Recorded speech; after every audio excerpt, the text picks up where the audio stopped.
Shalom, YouTube. It's Mad Kelp. How are y'all doing? Hope everybody's great. Hope you're out there doing stuff. It has been a struggle bus week for the Kelp. One of those weeks where everything that I tried to do wind up either getting stalled, or I can't finish it, or I don't have the right part, or we just don't have enough time, or somebody else shows up and I got to go someplace and do something else, or the store doesn't have the thing that I need, or dad's just saying, you know what, you need to pause, kid. Could be the latter. Anyway, work has been really, really tough. It's been one of those weeks where I've got 11 flaming alligators and the 12th one shows up and wants my attention. I'm like, yeah, no, that's not going to happen. What has been the main struggle this week has been water in the cabin. I hope you guys saw the short that I put up that had the pump that was in there that was making all kinds of funky noises and was not turning off when it was supposed to.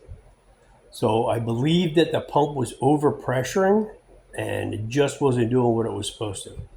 You would turn the faucet on and water run out, and then it would spurt and the pump would, make all kinds of noises, and you wouldn't get a stream of water. You'd get like, right? So, yeah. So, which is funny because it was working before and then it just did this funky thing. So, we have to go do something else. So, let me get up and show you. Oh, I'm old. Everything hurts. So, this was the first pump that we put in. And this pump I bought probably 8 or 10 months ago when we were first designing the cabin.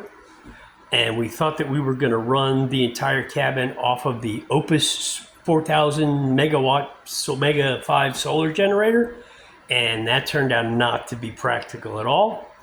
But that's what I have is a DC pump. So we had that installed and we couldn't figure out how to make it work. Tried a couple of different adapters and stuff to, what do you call them?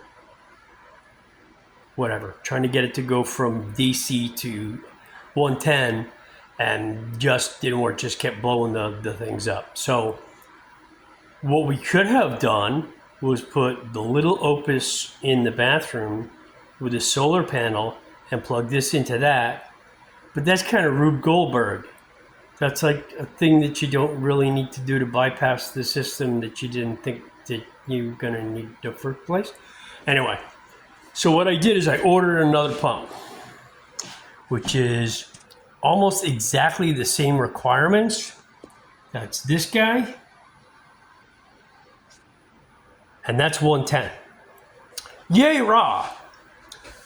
Get it all hooked up, get it hooked to all the PEPs, get all the fittings done, plug it into the wall, and it worked. Kinda. It made a lot of noise. And then the video will show you that it just kept getting worse and worse and worse. And I'm like, what am I gonna do? Because the solutions that I have are not really working. And I gotta have water in here. So, my brother Hunter Seeker, whose land I occupy, had a bunch of shallow well pumps that he had purchased when he first moved onto the land, because that's the system that he was going to use, and then that didn't work out the way that he wanted to, but he had them. They're still in boxes. So, that is what we spent the last 3 days putting in and mucking about with. And that's this. So, it's very cool. It's got tons of pressure. It kicks on at 30 pounds, kicks off at 50, has a water tank, builds pressure up in it, so you can turn the water on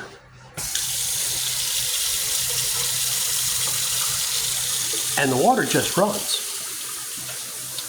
until the pressure on the tank gets to less than 30 pounds. So we'll hang out.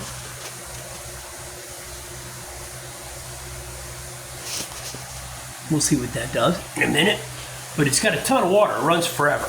which is great. And this pump is actually, as a bigger pump, makes less noise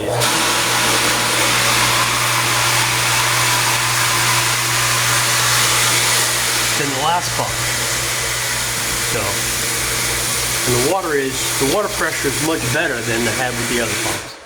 And there it goes, it turns off. So here's the struggles that we had with this, because this was not just plug and play and put it in. Let me tell you what happened with this. So you see these two fittings here. This is the outlet and the inflow. And the threads that are on that, it's a 1-inch opening at both of those. And I did not have 1-inch fittings. So we had to go out and get fittings to get it to reduce from 1 inch down to the 1/2-inch pecs. So that was fun, figuring that all out. Spent half an hour in Home Depot putting pieces of brass together. And then they leaked. Both of them. No matter how hard we tightened them, no matter what we did, they leaked. So we thought about it. Because we put Teflon tape on them, screwed them back in, they leaked. Took them off, took the Teflon off, put pipe dope on them, screwed them in, they leaked. That was last night at 11 o'clock, and we were both shot. I said, yeah, no, we're done. Middle of the night, I get a video from him, from a guy who's been installing these, and he uses Teflon tape and pipe dope. Who would have thought?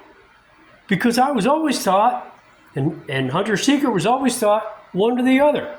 Either Teflon or dope. Pipe dope. Not the other kind of dope. We don't do that. So that's what we did today, is we pulled it all apart again, pulled all the fittings apart, Teflon the bejesus out of them, pipe doped them, cranked them in as hard as you know, the pieces together as hard as we could, put them in, and voila. It works and it doesn't leak. Now, the next issue we had was the pump would kick on and it would pump water, and then when the pump kicked off, when it got up to pressure, the water would flow back out of the pump to the IBC totes. So it was kicking the pump on, off. So what we had to do is we had to find a SharkBite check valve. So we cut that all up, put the SharkBite check valve in, tightened everything down for the umpteenth time, and it's working. Praise Yah. It's one of those, remember this sucks, praise Yah? Yeah, that's where I've been for the last 3 days. But praise Yah, it's done, and the water works, and everything's going to be awesome. My brother Buckets and Bibles, are you subscribed to Buckets and Bibles? You should be subscribed to Buckets and Bibles. Go over to his YouTube channel. Pause this, go over to his YouTube channel and subscribe to Buckets and Bibles, because he's awesome. And he is an awesome brother. And I love hanging out with him, and he's very, very smart. And he's doing his own house right now, so you get to see his struggle bus days. First day, Sunday, the plan is to put the tub in. Yeah, so once we put the tub in, Kelt can shower inside for the first time in 3 years. It's going to be spectacular.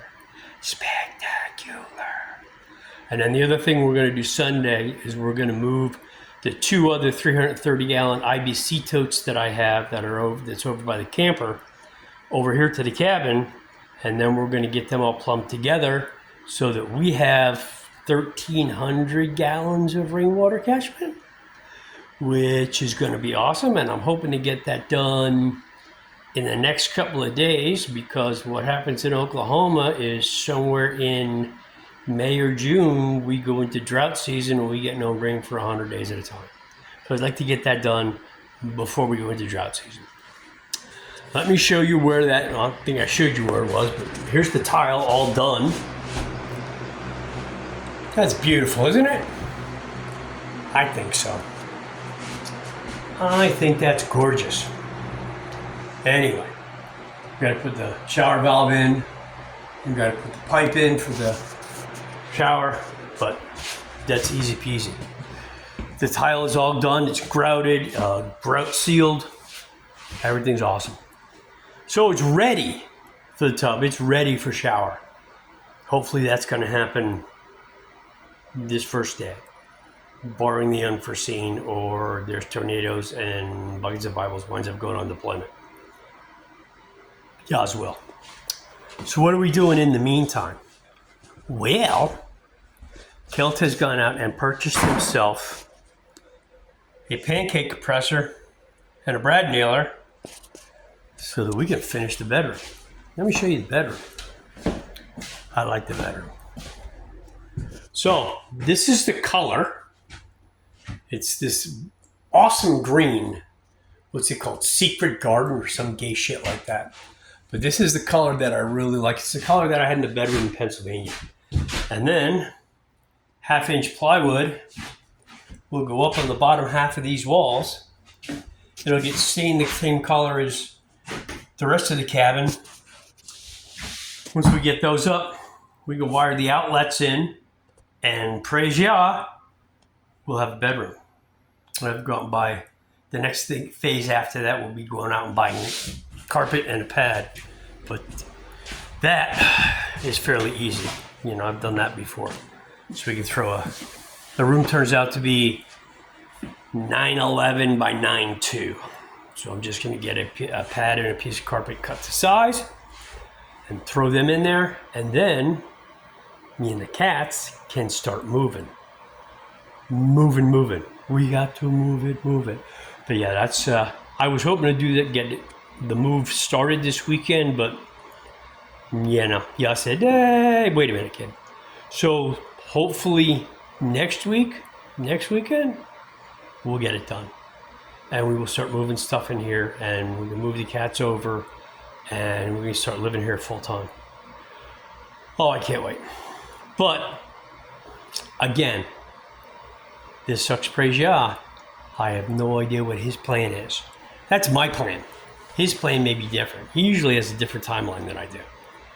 But anyway, we will just keep plugging along and doing what we can do as we can do it. Okay, that's the update. That's where we are. I am exhausted. I'm probably going to sit down and read my Bible for a while and have some yogurt and some cheese, and then probably go to bed so we can go do tomorrow. Tomorrow we have Rev Shabbat. We're going to get together as a fellowship for Rev Shabbat, which is awesome because it means I get to sleep really late on Shabbat on Saturday, which I love. And then we have men's group Monday Zoom call at 6 o'clock. And then when that's over, I get to come over here and keep doing stuff. And then Sunday should be busy. Should be a busy day. It's not like I don't have enough to do. So anyway, that's what's going on. Love you guys. Thank you for following. Shabbat is awesome. Do it if you're not. And go do something. Shalom.